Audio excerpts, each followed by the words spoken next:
Coming up on our new 60-minute long This Week in Video Games, we've got the top 5 video games based on movies. We've got very special guest, Andre BlackNerdComedy, in studio. Plus, we're chatting with Robert Michaels, SmokyProgg, WCG Guitar Hero player.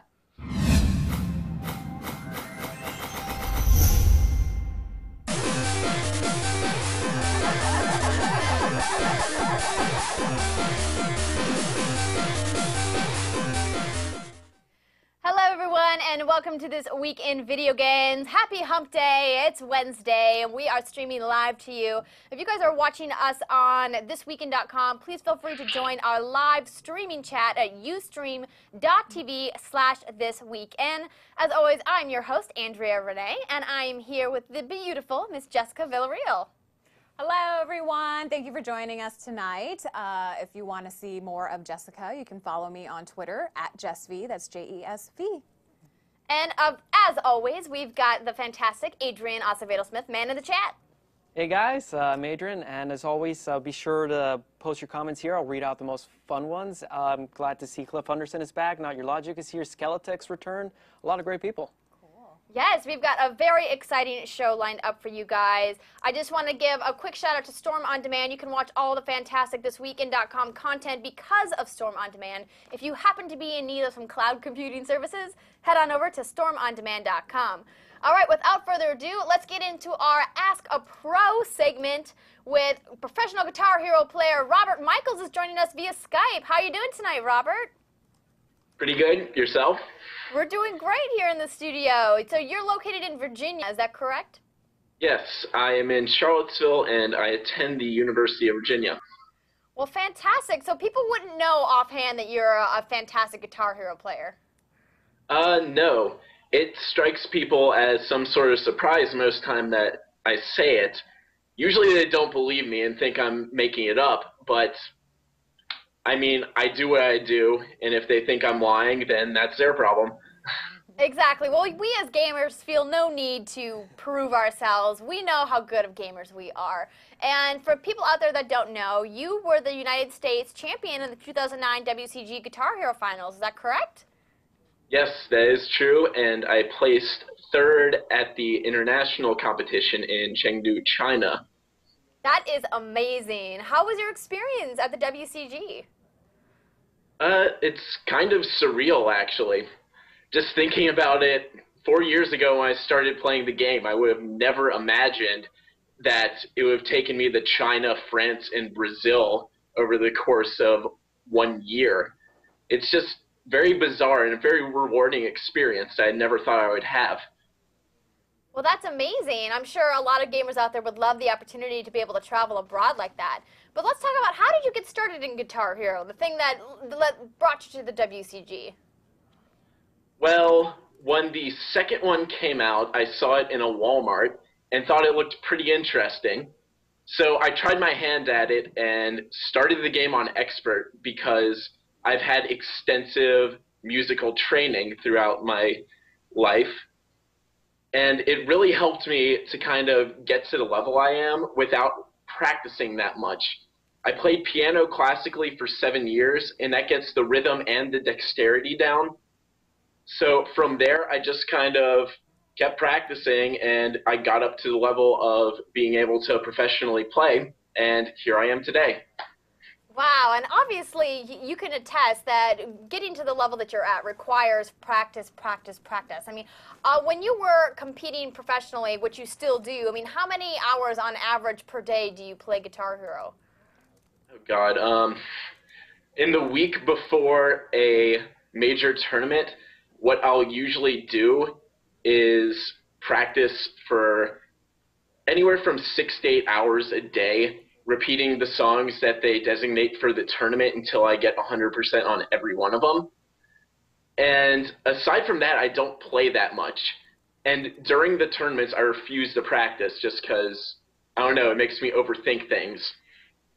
No, I definitely hear you there. It's interesting that you bring that up about how many hours you use to practice. And I was known for playing Rock Band in a small reality series that 51 Minds did called Rock Band to the Stars. And the whole reason I got into Guitar Hero and Rock Band is because a friend of mine and I decided to go to local bar competitions to win free drinks by playing video games. Now, do you ever do that? Does anyone in your area have something like that? You go and you just crush everybody? I wish so. I wish I was 21 also. That would be really nice for it. Yeah, that's probably key to going to a bar. Yeah, it makes it a little difficult to get in and win things when you can't actually get through the door. That's true. So you tell me you've never been to a casual competition, even among friends? I've been to things like at parties and whatnot, and people will just be like, oh, I'm so good at this. And then I'll be like, I think I can beat you. And I usually beat them. Nice. That's awesome. Well, obviously, as you know, you've heard the news that Activision has discontinued the Guitar Heroes franchise, that there will be no more Guitar Heroes. What are your thoughts about that? From a perspective as a competitive player, it's actually one of the best things that could have happened for the series. Because there are no new games coming out every 6 months or so, the major gaming organizations such as WCG and MLG are more likely to pick up the titles for competitive play because they don't have to rewrite the rule sets for every new game that's coming out. So a bunch of people with me at VVV Gaming wrote up a proposal to Sundance, the MLG CEO, for getting Guitar Hero at one of the events this year. And we have a good argument for it. The competitive community is much stronger on this game than they've been on games in the past. And it suits itself very well to a competition, both from a competitive level and a spectator's point of view. That's really interesting. I guess I never thought about it that way, but it makes sense that if there's not new titles coming out, not only do you get to practice more at the old ones, but you don't have to continually change the rules and the regulations for professional play. Have you found that there are a lot of really complicated rules when you play professionally? Generally not.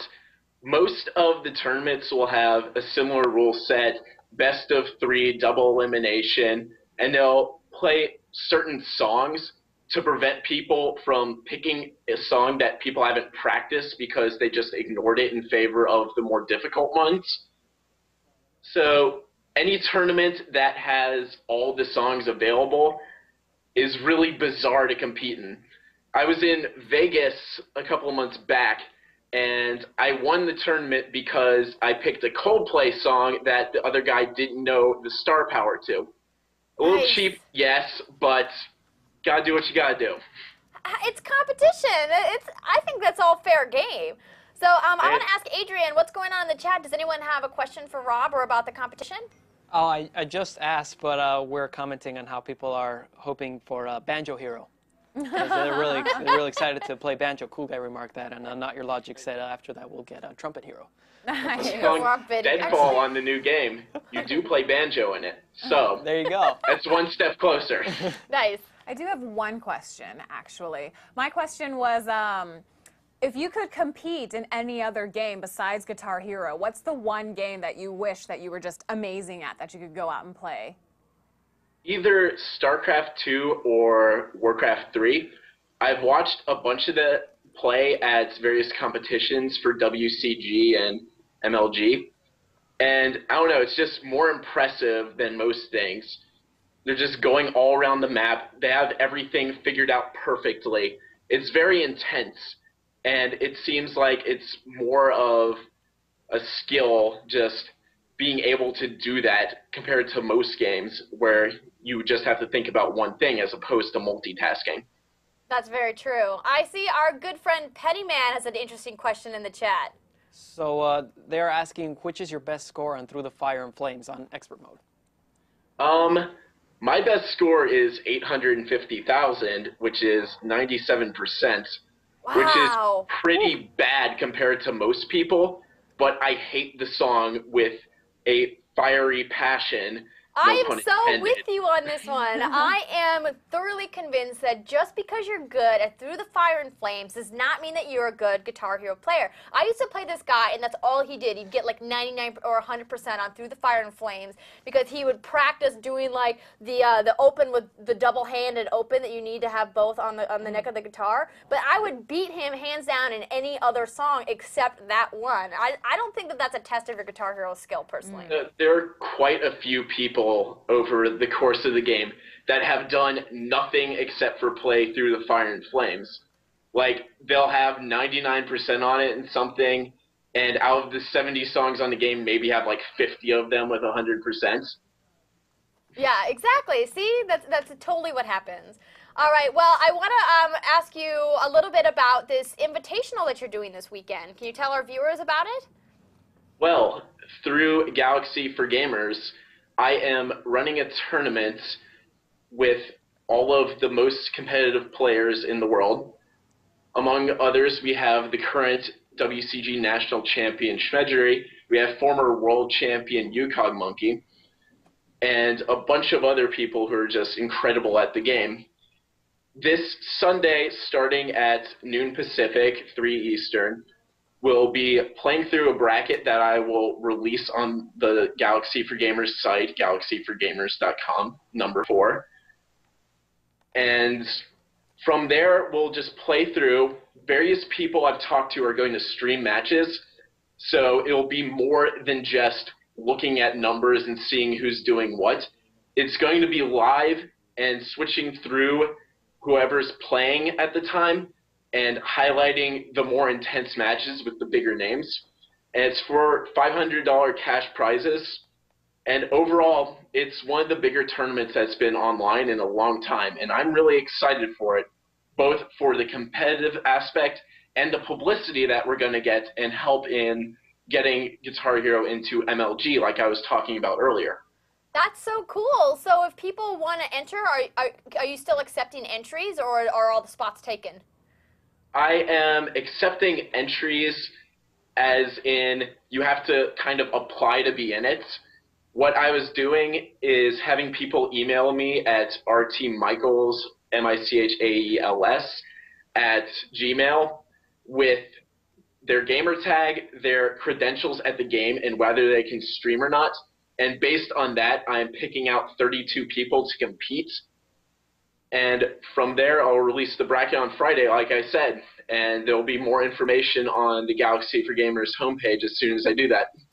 Very cool. So you guys heard it. You still have a little bit of time left to enter because he's releasing the bracket tomorrow. If you're interested, if you think you can hack it with the best of the best in Guitar Hero, email rtmichaels, all spelled out, at gmail.com, and you just might have the chance to win $500. I know we had the Galaxy for Gamers website pulled up just a second ago. I don't know if we still have that. We could check Adrian's computer.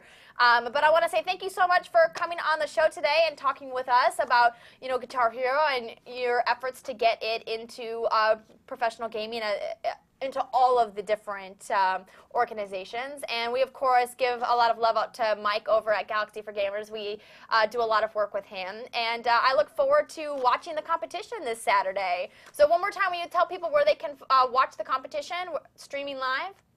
The competition is going to be live on the front page of Galaxy for Gamers.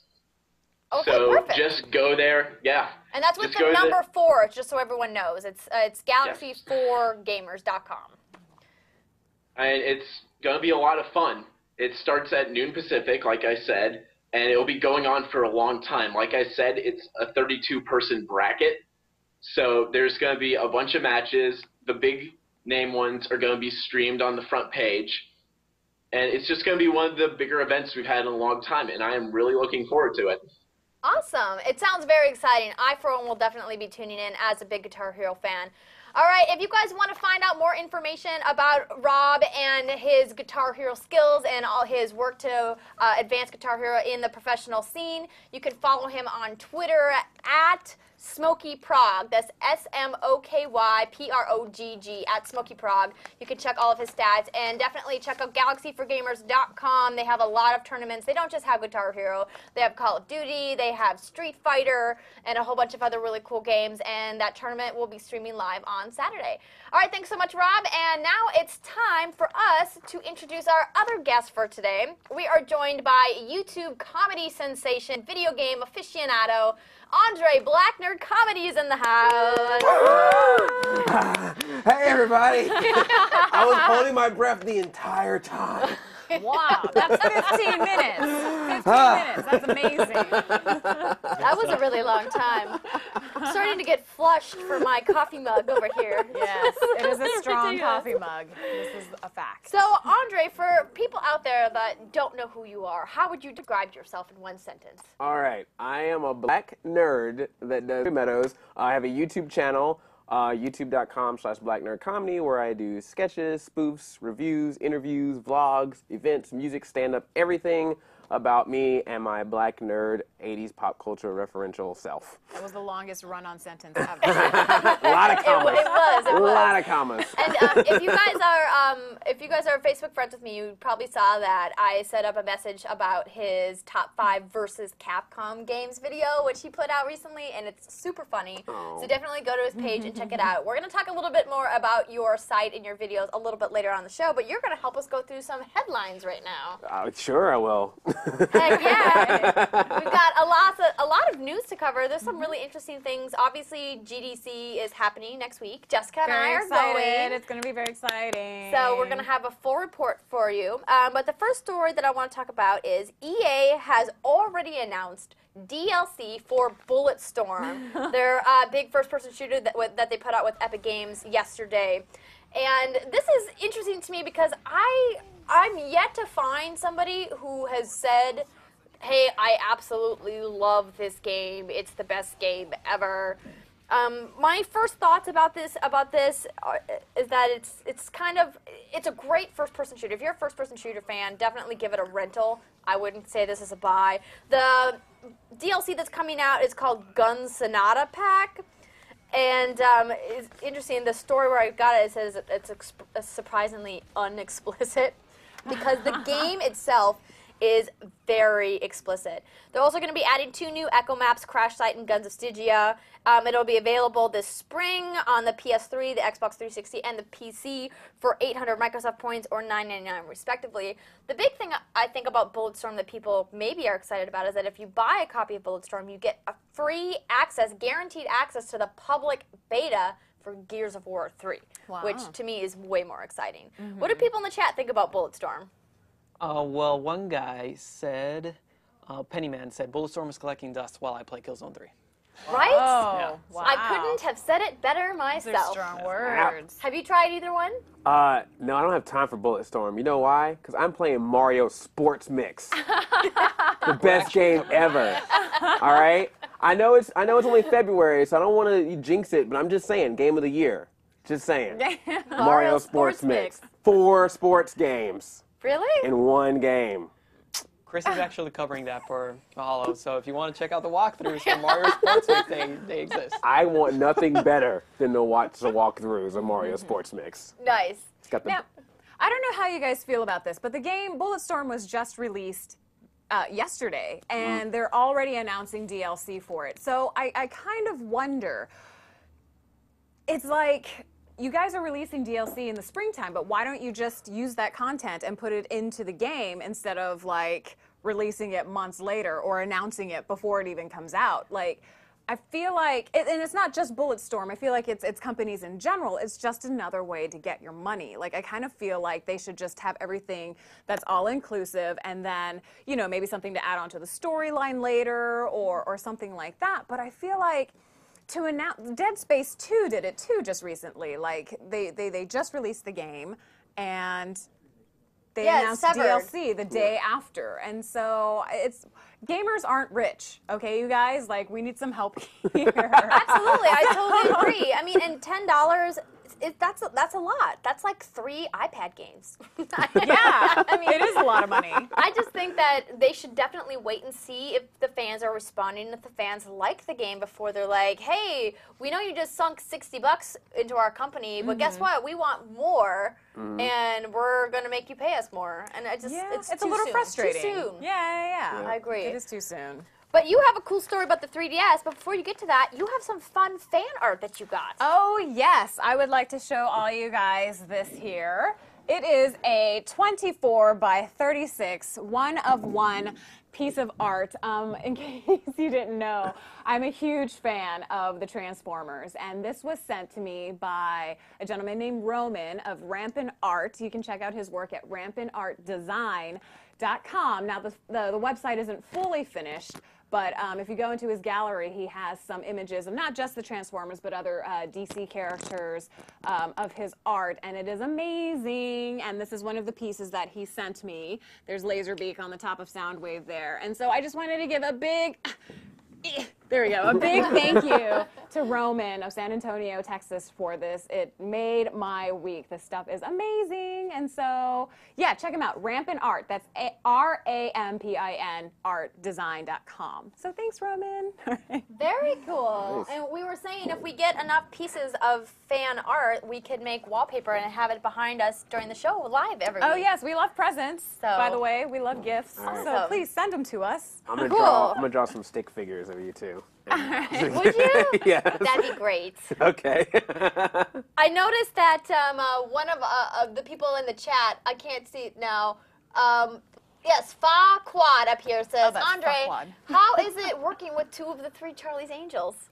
It's great. Adrian is gonna make a great Charlie's Angel. I was about to say, was I just called a damn angel? I think it's because Jess and I have our hair hair feathered. going Yeah. today. My That's hair it. is so feathered, it looks like a chicken's butt. What? It's just like so feathered. And so, no, it's not a bad thing. Chicken's butt, it's okay. It's okay. I think it looks fantastic. Thank you. You know what else is I worked fantastic? very hard on it. That 3DS lineup. Oh, okay. Segway.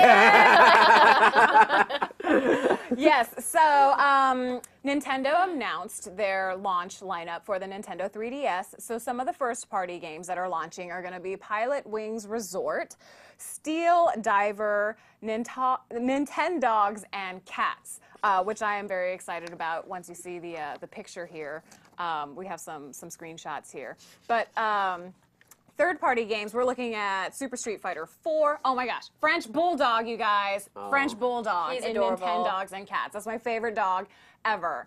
I would buy it just for the damn French Bulldog. I'm not even lying. Okay, Super Street Fighter 4, The Sims, Madden NFL, we got Pro Evolution Soccer, Lego Star Wars 3, lots of games coming out at the launch of the Nintendo 3DS, so that's very exciting. And then Nintendo also says that their planned games for 2011 include The Legend of Zelda Ocarina of Time, Star Fox 64, Kid Icarus, Uprising, and new installments of the Mario Kart series, all in 3D. Mind-blowing 3D. Those are the games that I'm really looking forward to. Not the ones that come out when it's launched, but the ones that come afterwards, like Star Fox and Yeah. Mario Kart, because those are the games that I loved back on my N64 Super Right. NES. Kid Icarus. Oh yeah, the new Kid Icarus. Kid Icarus, like Ocarina of Time. I mean, I know you can get it on Wii Virtual Console, but it's in 3D, you guys. Yes. Have you played the 3DS yet?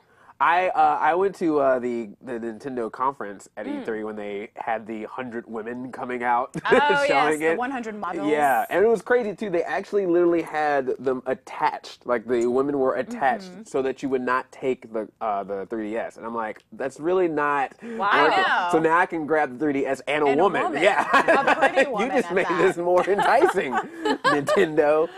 So I did not play an actual game, but they had like a little 5-minute demo where you could see it, and it's very nice. It's very nice. Do you think it's worth $249.99? I don't know. That 1 cent makes all That the 1 difference. cent made all the difference. No, I'm telling you, it's expensive. yeah, I would be intrigued because this is the same thing that happened with the DS. Like they made a version that came out and everyone made a big deal about it. And like not that much later, they had the DS, like the small one, DS Lite. So I'm wondering if this will be a model that they'll stick with for a while, or if everyone buys this and then like December they go, oh, guess what, guys? Guess Here's the what? one that's the size of your pinky, and it's 3D. And it's in a different color. Yeah, and it's 5 different colors, and Kirby's painted on the top. You know, they'll be doing stuff like that. So. Well, that's Nintendo. They know how to make money in video They do. games. It prints money. I still Isn't love that them. their slogan? Yeah. I know The in slogan that Japan it we've comes done with out them. in the next couple of days, but of course we have to wait until March 27th here in the United States. All right, on to our next story. The Mexican government is calling for a ban on the Call of Juarez, the cartel. Now, this is really interesting. These are screenshots for the new game because they haven't released a trailer yet.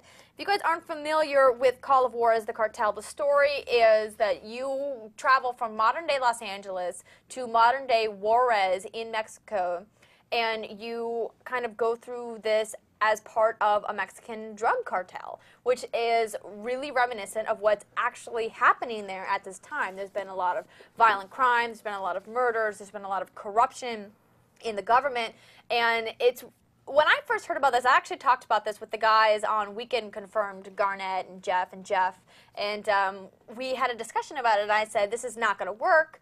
I think it's too controversial. I think modeling a game after a real-life conflict is just it's not creative. I don't think it's original. I think that there are so many great, amazing story ideas out there that why would you need to pick something like this where people are dying and there's so much violent crime, and it's just like, what's It's not the very point? tactful. Right, Especially exactly. current events. I mean, we've all seen games that are based on World War II and things like that, but that was very long ago. But I think this is something a little more, you know, on the touchier side for some people, like because it's current. Right, it's very present. It's happening like right now, and it's a really big deal because neither of these governments know what to do about it. And what's interesting about it, it really reminds me of the controversy that happened with Medal of Honor this year, or excuse me, of last year, when they had the Taliban in the multiplayer, and they eventually called them the opposing force. Right. And clearly that didn't hurt Medal of Honor. They still sold 5 million units, but I don't think Call of Juarez can get away with that kind of controversy. Adrian, what are people in the chat saying about it? Yeah, people are all thinking it's really silly. Like Alphabet points out how because the 1,000 games about the Middle East is completely all daisies and shit. Like it doesn't make sense.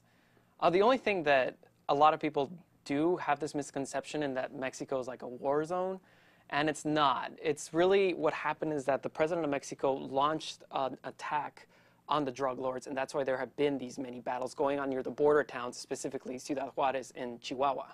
So that's the government that's like asking this to ban, not like all of Mexico. It's just the people representing Chihuahua because people are dying there, and women are getting raped there as well. Like it's a really bad situation, so they don't want to call more attention to it and give people the wrong impression, because the impression of Mexico right now is pretty bad, to say the least. Like a lot of people think, oh, there's bullets flying, you go there, you die. Like it's not like that. It's only near the border town and isolated incidents. So yeah, I'd like to clear that up. I grew up in Mexico City, so. We can hear it. Yeah. Your That comes accent. out. It's Yeah. sexy. Mr. Latino came out. Aliens300C made a good comment. It's kind of scrolled up since then, but he says, what was it, 6 Days in Fallujah was canceled because of the controversy, so he Right. wouldn't be surprised if Call of Juarez did the same thing. But yeah, I guess we'll just have to wait and see what happens with that. You know what doesn't have controversy? Mario Sports Mix for the Nintendo Wii. Controversy-free. Mario characters and Final Fantasy characters coming together for your entertainment in stores now. And we actually have a really funny video about you and Mario a little bit later on. But right now, Jess is going to talk about my favorite story of the week. Uh-oh. Okay, so the new Mass Effect 2 DLC that is coming is called Arrival. So for Mass Effect fans who recently downloaded an update on the PS3 version, noticed some trophy listings. Right there you see Mass Effect 2 Arrival for an upcoming DLC pack, or the upcoming DLC pack. The pack is expected to be the final piece of DLC that's designed to bridge the gap between Mass Effect 2 and Mass Effect 3, which we all know is going to be amazing. Epic. I mean, yes. It's going to be epic. Some people have speculated that the arrival means it's the arrival of the Reapers, setting up the events for Mass Effect 3, which will be amazing and awesome if that happens. But they also said that the trophies weren't supposed to be made live. A representative from BioWare did confirm that in the BioWare forums said, "We just assumed that they would be invisible. Lesson learned, happy face," end quote. And so to me, I mean, I just think that's kind of comical, because when you're a $1 million company like that or a huge corporation like that, how do you not know that something like that is going to go live when me, personally, I proofread my tweets before I send them out on Twitter? Like, you know what's going live, Yeah. I would think. That's just And like so- when Britney Spears' new single leaked on the internet. Yes, It's exactly. like, Exactly. Lesson learned. It's really interesting looking at the names of the trophies. One of them is called The Last Stand, and another is called The Ultimate Sacrifice. And it revolves around this doctor who was recently mentioned in a Cerberus Network update, talking about the history of the mass relays, saying that they date back before the 50,000 years. Protheans, Yes. which is kind of like controversial in the Mass Effect universe. And it's really interesting because you hear Ultimate Sacrifice, it makes me think that somebody's gonna die. Which and I don't we want any of already my characters did. to Oh, die. well, I don't know. No spoiler alerts. Oh, but come I on. The game's been out forever. If you didn't know that Commander Shepard dies in the first one. Basically, didn't we already make that sacrifice? I think is what people are saying, and are kind of like, hey, come on now. Is this game going to make me cry? Like, is that what we're going to have to deal I with hope in Mass not. Effect 3? But if the game makes me cry, then you know it's an amazing storytelling. So, yeah. So do people in the chat like Mass Effect? Are they excited for the DLC? Yeah, we were just commenting on whether or not people like the ending of Mass Effect 2, but I'm trying to stop that discussion right now. Oh, what? What What are they saying? Did they like it or did that they it hate was it? like a seriously kind of moment, like out of left field kind of thing. See, I think it's split. I think some people are like, oh, it was so cool and unique, and other people are like, it was stupid. What was that? I didn't like that. I liked it. I mean, I liked it too. It was the demo that they showed at E3 to all the press people, because it was that impactful. I think they made a great decision in doing that. And so, what are you guys talking about? It's awesome. Absolutely. All right. Well, that concludes our headlines for today. There's lots of other news out there that you can get your news from. We are going to talk with Andre, BlackNerdComedy, about his site, because you have so many awesome things going on. But before we get into that, let's show a couple of clips of the awesome content that you can find on his BlackNerdComedy site on YouTube. Back and forth, I play connect. Back and forth, I with my weed. Back and forth, we move connect. Back and forth, I with my move. Back and forth, I play connect. Back and forth, I with my weed. Back and forth, we move connect. Back and forth. Connects dance games are very nice, while the move gets you fit with scary spice. Connect adventures got you swinging all over the place. Just be careful not to smack your girlfriend in the face. You can play with animals on Connect, while PlayStation Move got their iPad. Rub your iPad, stroke and rub your iPad. Touch your iPad. Birdo is apparently a transgender. He thinks he is a girl and spits eggs from his mouth. He'd rather be called Birdetta. Look, I have no problem with transgenders. I watched an entire storyline about them on Degrassi, and I love the music of RuPaul. But for me, if I want to learn about gender confusion, I want to learn that from my parents or from health class, not from a game that tells me to throw vegetables at a mouse wearing sunglasses. Birdo is supposedly having a relationship with Yoshi. Is Yoshi a guy or a girl? I think I saw the both of you with Lady Gaga at a donut. Mario romance. Mario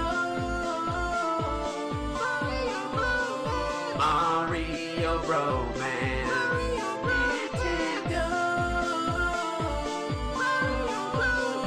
Mario romance. Oh, oh, Mario, go, go, Nintendo. Here we go. Mario romance. So Epic Foo is a show that covers web culture, technology, art, music. They would always ask us, you know, what's your favorite? Wait a second. My show is sponsored by UPS, so I'm required to have that truck go by like every 10 minutes. Would you ever consider a spinoff called Fail Foo? And the first thing would probably be, seriously, just, you know. I think this might be our first episode of Fail Foo. Awesome clips. I absolutely love going to your site delight fantastic. in hearing all the fantastic content you have. And that last clip was your special Awkward Talks with Girls that both Jessica and I did with you. Yes. Awkward Talks with Girls. It's a new series that I've been doing on my channel. I started it last fall. I just did like a couple of test episodes, and the response I got from it has been crazy. Like, people who literally have never watched a single video I've done in the years that I've done it has been like, that thing when you talk to the girls, oh, I love that. So I was like, I think I got something here. So I've been filming a bunch of them this past couple of months, just stockpiling, and my plan is to have them start rolling out on a weekly basis since people love it so much. So, and yes, I interviewed both of these ladies separately. They each have their own episode, which you should see in the near future. So it's exciting. I'm excited. Excited to see Yeah, it. we actually you and I shot right here in the thisweekend.com studio. Yeah. We shot in my house. Yeah, we did. In my apartment. We did. Well, I wanted to make sure, I had enough lighting, and I was like, I don't know, turns out there's a lot of well. lights in here. Yeah. When he asked me about massaging my foot, that's when it got weird. Just Oh, saying. that's the part I liked. Ah! Which episode is my favorite? You still have a chance to redeem yourself. Thank you. I appreciate it. Don't shut me out just yet. So, when did you start doing YouTube videos? I started doing YouTube videos about 3 years ago. I started it for a couple of reasons. One, I was doing stand-up at the time, and I figured it would be a great way to promote my stand-up. Also because I had tried out for a show called Beauty and the Geek. Oh, yes. Yeah, and I had to make a video about myself for it, and I got all the way to the final round. Like the Did you people get to meet that Ashton Kutcher? I got to meet Ashton Kutcher and everything. Nice. And apparently the people that made the show were like, "Oh, we love you. You're going to be on the show." But I don't know if it was CW specifically or someone from the network did not choose me. But I was like, oh, I have this video, I got to do something with it. I put it on YouTube, got some good responses, so I started making more stuff. And now I do that more than the other stuff it was supposed to be promoting. So it's been great. Well, that's fantastic. I want to let you guys know if you have any questions for Andre in the chat, our ustream.tv/thisweekinchat. Please let Adrian know, and we'll make sure that we ask him. So, as I was talking about earlier, you made this funny video, Top 5 versus Capcom.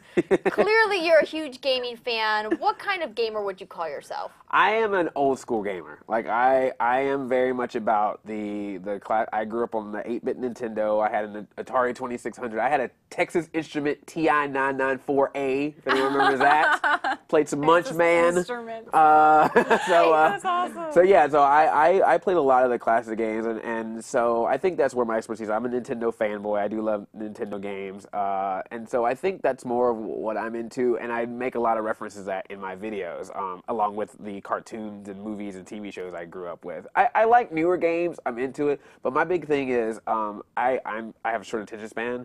So like if I'm playing a game for 20 minutes and in 20 minutes I'm just seeing cutscenes and I'm not pressing a button, I get a little crazy. And then when I get past that and it's like tutorial session, I'm like, no. So I love the new games, but I love it when it's like right into it, the action fun times. I hear you. It's some games, it's really frustrating when all you have is cutscenes and more cutscenes. Yeah. Two Pair would like to know what's your favorite video game of all time, and you can't say Mario Sports Mix. Oh no! Of all time. All time. I'm gonna let you finish. All time. It's cliche, but I love Super Mario Brothers 3. Like just not even just the game itself, but the event of it coming out and the arrival of the Koopalings and the Wizard. Like I went to see the Wizard opening weekend. I got like a little mini comic, and it of course it was a 90-minute commercial for Nintendo. That was not a movie. That was a commercial. But to be that young and to be like in a theater and just all of a sudden you see that guy, Video Armageddon, Super Mario Brothers 3, and it just opens up. You're just like, gimme, Jimmy. Oh, yeah. Exactly. That's the best part. Oh my God. So you're just like, oh my God, this is amazing. Which is funny because in the movie, it's interesting how the girl knew like everything that was going on. She's like, oh, he died. He's gonna have to go all the way back to the beginning. It's a new goddamn game. How did you know that? There's so many plot holes in The Wizard. That's part of the fun about it. I know. To point out the plot But the hole. Power Glove, man. It's so bad. It's so bad. It really is bad. It really is bad. If you've ever used it. I see that Pennyman wants to know what's your second most viewed video of all time. I have a feeling he might be involved. My most viewed video of all time is Buy Me a Wii, which I did right when the Wii came out. The second one is a song I did to the song Paper Planes, you know, about the Konami code. All I want to do is up, up, down, down, left, right, B, A, then start. And Robert Welkner of CoinOp TV makes a cameo in there, dancing around. Although he better get some people to watch it because Super Mario Bromance is slowly climbing the charts. It's like I think at 80-something thousand views, about to hit 100,000. So. Rob, you better do some tweeting. Tell your friends. Nice. What about the country song that you did? Oh, there's this awesome song, yes, called the Street Fighter Fodown Throwdown. It's set to the tune of Hannah Montana's Hoedown Throwdown, and the lovely Jessica Villarreal is in that. No, stop. No. Dressed as Chun-Li, I might add. It was a very fun. That was like one of the first times I really hung out with you. Yeah, I was like, yeah. Hi, I how you just doing? showed up in my little Chun-Li outfit, and I'm like, hi, I'm Jessica. he's like staring at your legs, and he's like, oh, yes, you are. Yeah. It's my Chun-Li thought, yeah. That was a lot of fun. It was. Well, very awesome. cool. So what would you tell people that are interested in getting into the YouTube market and are trying to become a YouTube personality? Do you have any tips and tricks? I have a few. I mean, I always like to tell people I'm a C-level YouTuber.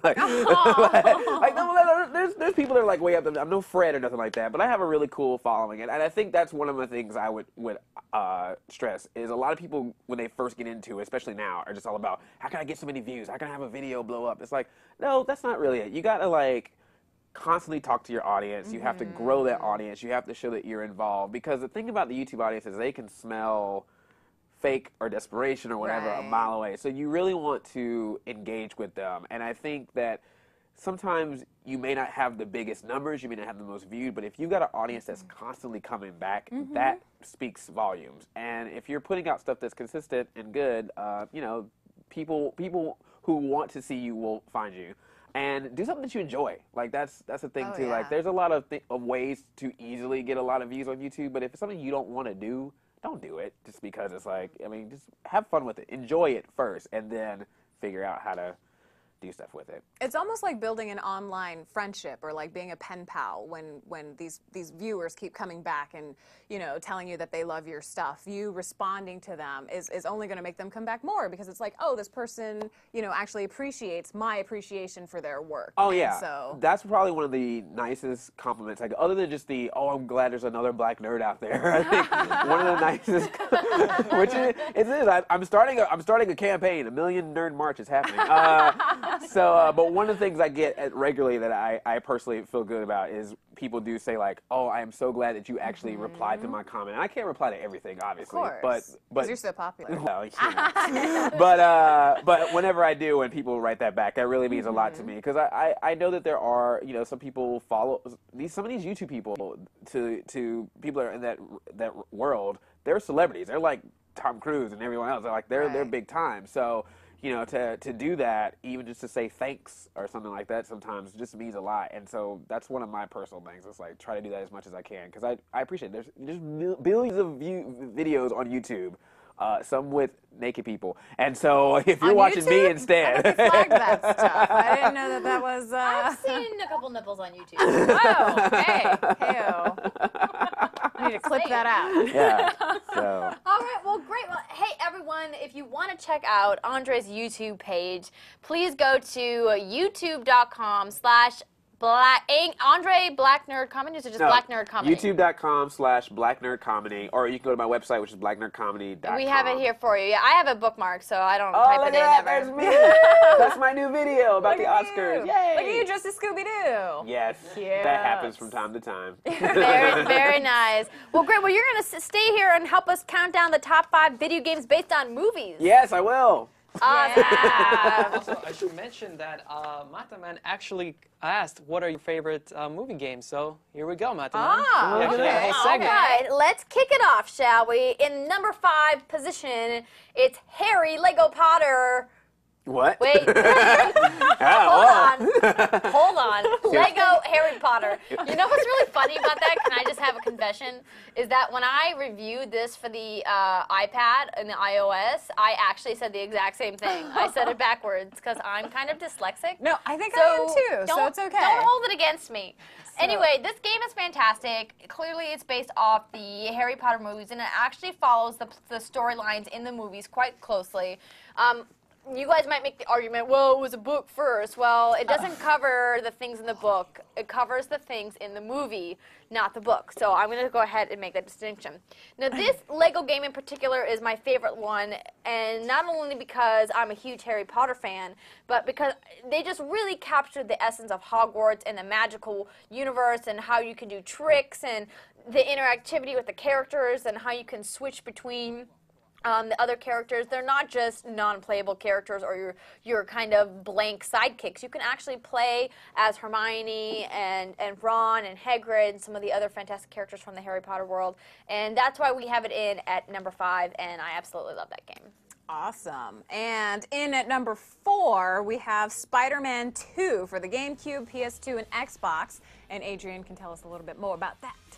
Yeah, I mean, Spider-Man 2 was such a remarkable game because it was really the first game that you actually run around and you feel like Spider-Man. Whether you're swinging around, perfect swinging mechanic, by the way, it has been unmatched in all the games following it. Or saving citizens or just beating up thugs, everything just felt natural, intuitive, it looked great. It was a really fun ride. The only bad thing is that you had excessive balloon missions. Do you know who made that one for the PS2? Developed by Treyarch. Oh, okay. Because I was wondering if you said the swinging mechanics hasn't been up to par since. I wonder if the same publisher / developer has made that. And so I was just curious because I never played it. Got it. There you go. Diego the Carp in the chat says Treyarch. Yeah. Okay. I did get it. Very nice. And in number 3, Adrian. And in number 3, we have X-Men Origins Wolverine. This is the game that I showed last time on my segment, and it's just, again, a really fun game because it makes you really feel like you're Wolverine. Whether you're, just chasing guys or throwing them up in the air or slashing them to pieces, it all feels extremely natural. And here I just showed like all the quick kills you can do. You can slam the guy on the floor, or you can just slam him there and then or overkill, smash his face into the floor. Or you can also grab the dude and jam him right in the crotch. Oh, nice. Or you can also take him out, throw him down on the ground, and decapitate him. It's just great fun, and it's one of those games where they really say, you know what, we're rated mature, we're going to go for it, we're going to show decapitations, we're going to show slashes, anything goes. Yeah, it almost made our top 5 bloodiest games list. Almost. It was by a hair, it didn't make it in. But people compared it to, or people said it was more like God of War with claws.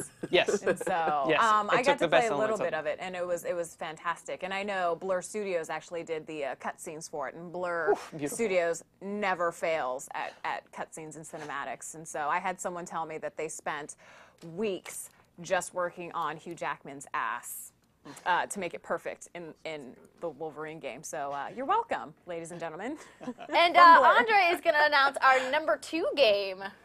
The bloodiest game ever next to X-Men Origins Wolverine has to be Aladdin for the Genesis. No, there's always that myth, which is cool that you have this list, that games based on movies are really bad, but I remember so many people actually owning this game. Like, this was, for the next-gen consoles, Genesis as well as Super Nintendo, this was the movie franchise game that people had and played obsessively. And I remember the music, I remember Aladdin jumping around. It was really a really fun game. It's still fun to this day, and hard. Yes, it's very hard. And what's interesting about the difference, and the reason why we picked the Genesis version versus the Super NES version, which some of you are maybe wondering why there was a difference, clearly the graphics were much better in the Genesis version. They actually used a special engine to try to replicate the graphics from the movie. They actually worked with the artist from Disney to try to make sure it actually looked like the movie did. And Aladdin has a sword in this game, and he doesn't have a sword in his NES game. So it kind of adds that more combative feel to it. But I distinctly remember doing the carpet ride out of the Cave of Wonders over and over again. The lava balls kept hitting me. It was so difficult. It is. It's like on par with like Battletoads and the, the skis there. Not as bad, but yeah, that was a difficult level. So that is our number 2 video game based on a movie. And in the number 1 spot, it couldn't be any other game. We all know this game. We all love this game.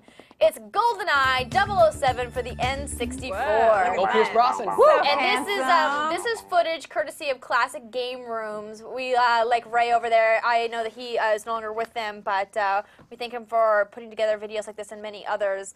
And the reason why we chose this is because, come on, it's GoldenEye. I mean, it's amazing, and this is so much better than the Wii version just because it was first and we all played it.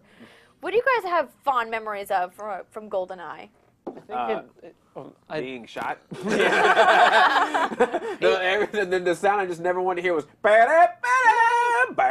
and then blood coming down. That means you got shot with a golden gun. The great thing about GoldenEye 007 is that it pretty much redefined what multiplayer could be on a console, because before this game everyone was like, oh man, first-person shooter on a console, I'm not going to play that, I'm going to pull on my PC. But then this came around, people were like, oh my god, like this is so much fun. And 4-player split screen, it was great. And playing through all the levels and, you know, surprising people in toilet stalls just like you're doing there, like it's great stuff. Yeah. Absolutely. Split screen games are very fun. I wish I wish they would make them, Yes. right? So interesting that you bring that up, because we were talking about this. We didn't have a showdown today because Jessica and I had originally wanted to show you some of Killzone 3's multiplayer because it is amazing. If you guys haven't played the Killzone 3 multiplayer, definitely get in on it. Don't be intimidated. They have the bot zone. If you guys are a little scared about jumping into online multiplayer, do the bot zone first. You get to play against AI soldiers, so you get to practice a little bit with it. But it's so fantastic, but it doesn't have split screen, and we're finding that there's so many games now that don't have split screen multiplayer functions anymore. The only way to play multiplayer is online, which is a bummer because sometimes you just want to sit next to your friend or your roommate or your significant other and play a game together, and it just, you know, the deal with internet issues and lag and things just like dropping out, like it's kind of a bummer. And I wish there were more split screen co-op to play. I wish. Listen to me, developers, more split screen co-op. I absolutely agree. I think that they're really taking something away from the gaming experience. I mean, even if it was only 2-person, I'm not looking, I mean, obviously GoldenEye was a 4-person split screen. We don't need that, even though everyone has these gigantic TVs now. It would work so much better now. It would work so much better. But, I mean, at least you should be able to play a 1v1 at home with your roommates or your brothers or sisters or your friends or whoever. Right. And it's just, it's eternally frustrating. And Bulletstorm, the other shooter out this week, doesn't have a local split screen function either. Even though Killzone does, for the first time ever, have a split screen local co-op campaign mode. Okay. Which is pretty cool. And I'm really looking forward to playing some of that, hopefully later on tonight. I feel like one of the big draws about gaming, whether it be video games or board games, is the social functionality of it. And so I just, you know, it's sad to not be able to play with someone. And I think there's so many opportunities out there to create like an awesome co-op campaign that you can just sit next to someone and have fun with. And so hopefully in the future, hopefully they'll listen to us. You know what? When we're at GDC next week, we'll talk to all the developers. Everyone. And say, you know what, developers? We like to play together, okay? Give us split screen local multiplayer. Those who play together, stay together. You know a game that you can play together right in the same room. Mario Sports Mix on the Nintendo Wii. Mario playing basketball, dodgeball, and 2 other games I forgot. $49.99 at your local GameStop. Wow. Tell them Black Nerd sent you. Get this guy a job with Nintendo. And on that note, it's time to go to Yo Adrian. So for this week, I know that Killzone 3 came out as well as Bulletstorm, and I really want to do something special for Killzone 3, so I'm going to wait a little bit past that game and give you guys something cool. So for now, I brought you a little bit of a strategy video on the new Bulletstorm. So take it away. Welcome to Stygia! So, this mode that you're seeing is Anarchy. It's a little like Horde mode in Gears of War, where you have to go through successive waves and defeat all the enemies. And a really important thing about playing multiplayer in this game is that it's all based around teamwork, and it's all based around accumulating as much points as you can. So instead of going out solo and killing everybody yourself, you have to work together with your teammate to do team kills just like that and get double the points than if you were to do it by yourself. And as you can see, like, you can do all sorts of crazy stuff, whether you're sending out your leash, and here are some of the great kills that you could do that are specific to the scenario. Like that one right there was throwing him in, and that was called a royal flush. Whenever you throw it into the jaws of the dinosaur here, that's called a nom nom nom. Nice. And if you throw it over here into the plant, it's called Peter. And not only do we got that one, we also have Not in Kansas, which happens when you throw them into the twister. Nice. And also, I should mention that whenever you rack up a bunch of kills, you can activate Blood Symphony. And in this mode, you're way more powerful, and you can accumulate so many more points, and you can do multiple power slides. As you saw there, you could slide through a bunch of enemies without any problem at all. And lastly, you're going to go up against bosses, and for example, they will give you a challenge, and if you complete the challenge, you'll get more points. Here was Tug of War, so between the two of you, you pull them apart, and bam, the challenge is accomplished. So here you see that following those kind of strategies, you will be able to pass all 20 waves. So there are only 20 waves. It's not like Call of Duty. That is infinite, which I very much dislike. I really like that the game gives you a goal, so I applaud them for giving, get to wave 20, you're done. Like, that's it. I really don't understand people saying, like, oh my God, I got to level 45. Yeah, man, it's infinite. Like, whatever. Like, you can stay there forever, and you'll get to wave 77, and then your power will go out. Then what do you do? Like, I agree with you, though. I think the infinity thing is silly. I like a goal. It's ridiculous. I want it should be like who can get there the fastest with the most with the most points or skills. something. Yeah. And that is, even though to me, there are a lot of cons in Bulletstorm as a game overall, I think that one of the pros is that they do make it really unique in the skill shot system. Yes. Even though some of them are kind of gross and a little raunchy, Double penetration. disgusting. Nice. And I've never, like I tweeted out earlier, if you guys follow me on Twitter, @AndreaRenee, I tweeted out that I have never heard so many dick references in a game as I've heard in Bulletstorm. Well. There's just so many dick references. No, but I think that's so awesome, though. Maybe I have a little more raunchier sense of humor. But it's I not think creative. It's just them saying cocksucks dicks, dicks, dicks all the time. When you said that they use the term cocksucks, I'm like... They also have a special kill known as the Shocker.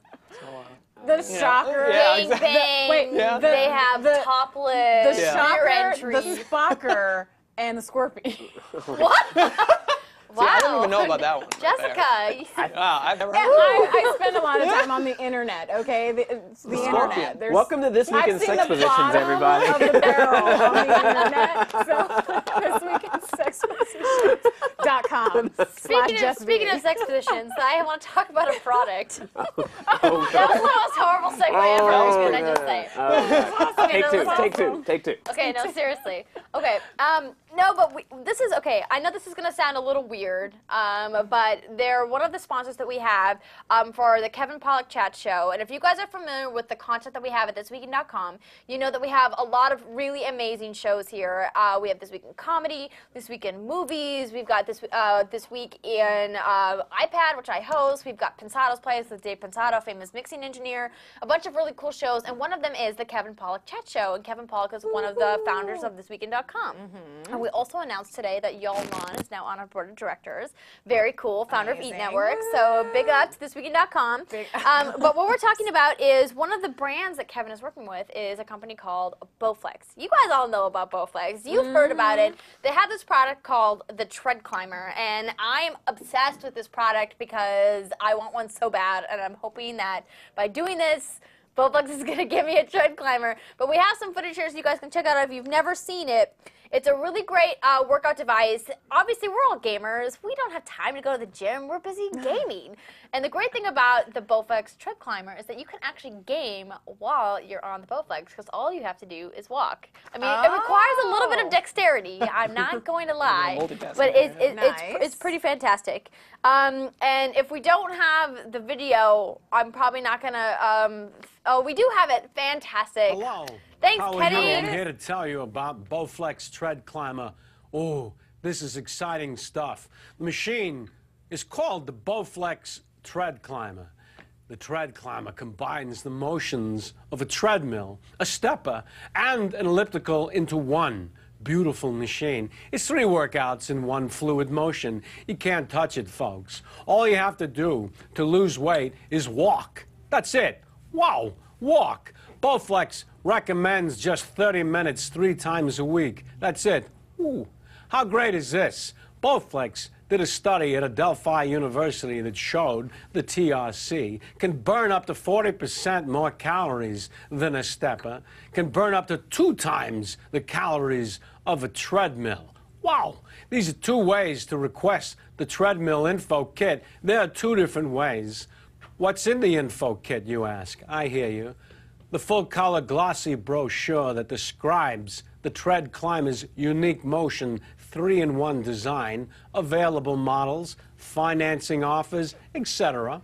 Also, a free DVD so you can see it in motion and learn more about the machine. And finally, bonus. Ooh, bonus. We love bonuses. The Bowflex Insider's Guide, which includes a free fitness assessment, 6 weight loss secrets anyone can use to start losing weight today. Forget yesterday, we're talking about today.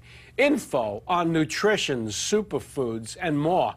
Hey, did I mention it was free?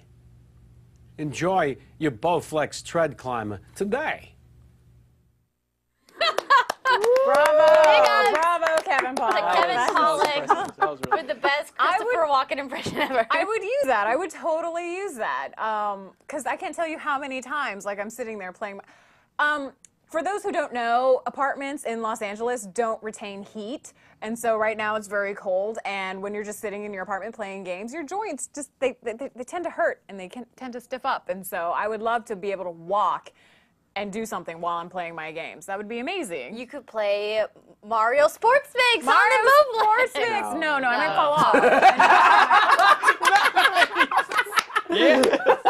I tried. I might fall off. I tried. Bulletstorm. I would play Bulletstorm on or Dead Space 2 or Marvel's Lordy. Capcom or even You Don't Know Jack, but maybe not Mario Sports. What is happening? All right, you guys, Whatever. that is all the time we have for today.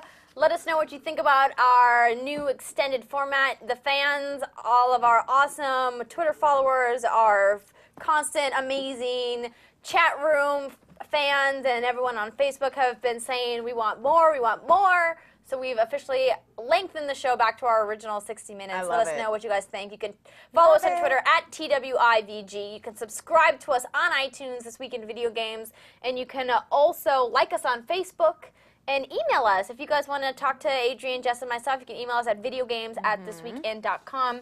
I want to get in one last question before we sign off. And in the chat room, they said, can you name all of the ghosts on your Pac-Man shirt? Okay. Penny Man has $10 on it. All right, we got Inky, we got Blinky, we got Pinky, and we got Clyde. Whoa, can you point to them and tell us which is which? Well, that's Pinky. Well, yeah. Pink. That's Blinky. That's Inky. And over here hiding is, if you're playing Pac-Man, it's Clyde, but if you were playing Miss Pac-Man, it'd be Sue. Whoa! Oh, there you go. Looks like Penny Man owes you $10.